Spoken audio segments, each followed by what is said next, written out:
হয়। তো ভালো কাজে আমাদেরকে আগে থাকতে হবে, চেষ্টা রাখতে হবে। কেননা সাদকা এমন একটি ইবাদত যা আপনার পাপ যদি থাকে, আমার এই নানাজির মা দান করেছেন 200 টাকা, আল্লাহ তুমি এই দানকে কবুল করো। আল্লাহ তুমি 200 টাকা নয় 2 লক্ষ বলে আল্লাহ তুমি গ্রহণ করো। এই দানের বিনিময়ে আল্লাহ তুমি তাকে সুস্থ রাখিও। আল্লাহ যতদিন তুমি আল্লাহ পৃথিবীতে রাখবে আল্লাহ তুমি সহি সালামত রাখিও। আল্লাহুম্মা সাল্লি আলাইহি আল্লাহুম্মা বারিক আলাইহি। তো প্রিয় মুসলিম সমাজ, বলছিলাম যে শিক্ষা এমন একটি জিনিস, তো মাদ্রাসাতে এই মাদ্রাসাতে যাতে আমরা উন্নয়ন করতে পারি, আগে বাড়তে পারি, তো এইগুলি কাদের দরকার রয়েছে? আমাদের আপনাদেরই দরকার রয়েছে। বাইরে থেকে কেউ আসবে না, কেননা আপনার সঙ্গে কিছুই যাবে না, যাবে শুধু এটাই যেটা আপনি এখন জমা দিয়ে যাচ্ছেন, এটা আপনার জমা থাকছে, আপনি কাউকে দিচ্ছেন না, আপনারই ধন। কেননা মানুষ যখন মরে যায়, إذا مات الإنسان انقطع عنه عمله إلا من ثلاثة صدقة جارية أو علم ينتفع به أو ولد صالح يدعو له। মানুষ যখন মরে যায় তখন তার সমস্ত আমলগুলি বন্ধ হয়ে যায়, শুধু 3টা জিনিস জারি থাকে, রাস্তা খোলা থাকে, 3টা নেকির জায়গা। একটা হচ্ছে কি দান ও খায়রাত। যদি কোনো জায়গায় যদি আপনি দান দিয়ে থাকেন, 10টি টাকাও দিয়ে থাকেন, এই 10টি টাকার বিনিময়ে যদি একটা ইট কিনে থাকে, এই ইটটা যতদিন পর্যন্ত আপনার এই মাদ্রাসাতে লাগা থাকবে, এই মাদ্রাসায় ছাত্র ছাত্রী যতদিন পর্যন্ত পড়তে পড়তে আবার সে কাউকে শিক্ষাদান করবে, আবার কেউ কাউকে শিক্ষাদান করবে, এই মতো করে কিয়ামত পর্যন্ত আবার নেকি আপনার খাতায় যেতে থাকবে। একজন ব্যক্তি এরকমই আল্লাহ রসুলকে এসে জিজ্ঞাসা করছে, আল্লাহ রসুল বলছেন যে সাদকা করতেই হবে, প্রত্যেক মুসলিম নরনারীর উপর সাদকা করা, দান করা ফরজ।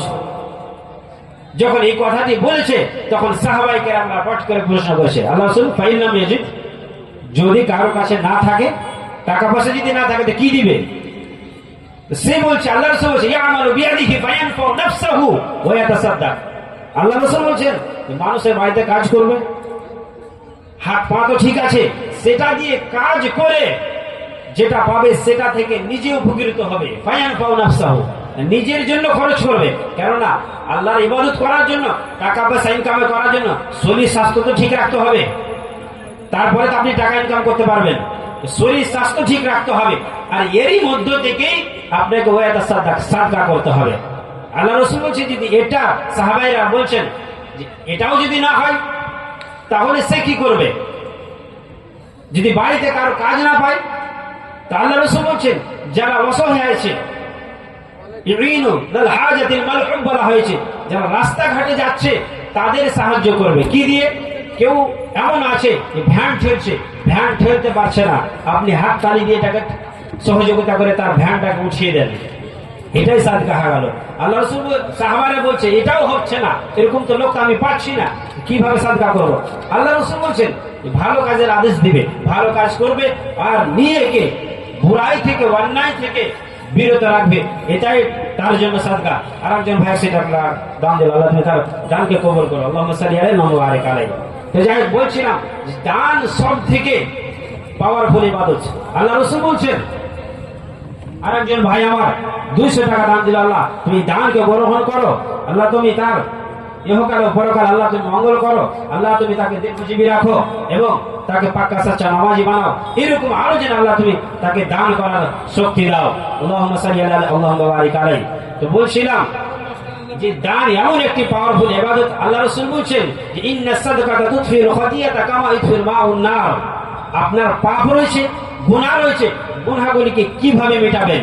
আপনি দান করেন, দান ওইভাবে মানুষের পাপকে মিটিয়ে দেয় যেই ভাবে পানি যদি আগুনের উপরে ঢালা হয়, আগুন যেভাবে পানি নিভিয়ে দেয়, সেইভাবে দান মানুষের পাপগুলোকে ধুয়ে মুছে ফেলে দেয়। আল্লাহ রাসূল স্বয়ং নিজে বলেছেন, এটা কি মিথ্যা? সহিহ হাদিস, তিরমিজি শরীফের হাদিস। আমাদেরকে দান করতে হবে।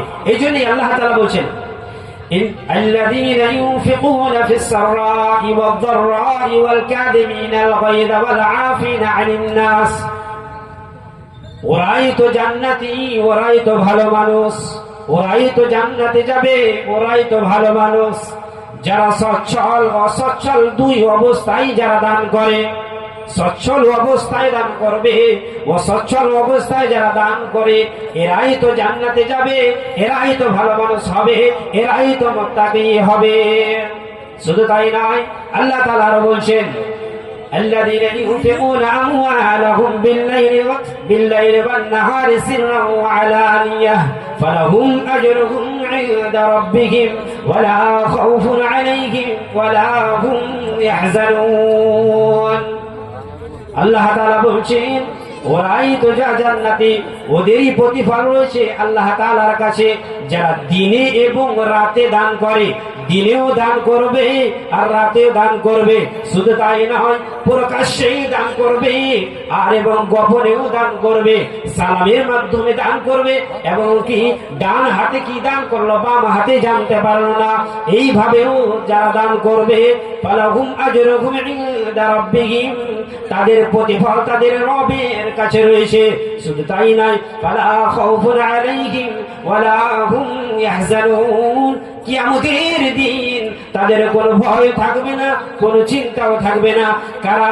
যারা দিনে রাতে যারা দান করে এদের কোনো ভয় থাকবে না, কোনো চিন্তাও থাকবে না। কারণ আল্লাহ রাসূল বলেছেন যারা দান করবে এদের দলিল আছে, কারণ আল্লাহ রাসূল বলেছে as-সাদাকাতু বুরহান, সাদকা হচ্ছে দলিল। যাই হোক, আমি বলছিলাম আমাদের এমএলএ সাহেব এসে গেছেন, তিনি 10 মিনিট আপনাদের সামনে মূল্যবান বক্তব্য রাখবেন। তাই আপনাদের কাছে রিকোয়েস্ট করছি, আপনারা যারা রাস্তাঘাটে এদিক ওদিকে আসছে, হাঁটাহাঁটি করছেন, বাজারে ঘোরাঘুরি করছেন, আসেন। আমাদের এমএলএ সাহেব এসে গেছেন, উনি 10 মিনিট মাত্র বক্তব্য রাখবে। আপনারা আসেন, স্টেজে আপনারা উপস্থিত হন। আসসালামু আলাইকুম ওয়া রাহমাতুল্লাহ। ভাই সকল,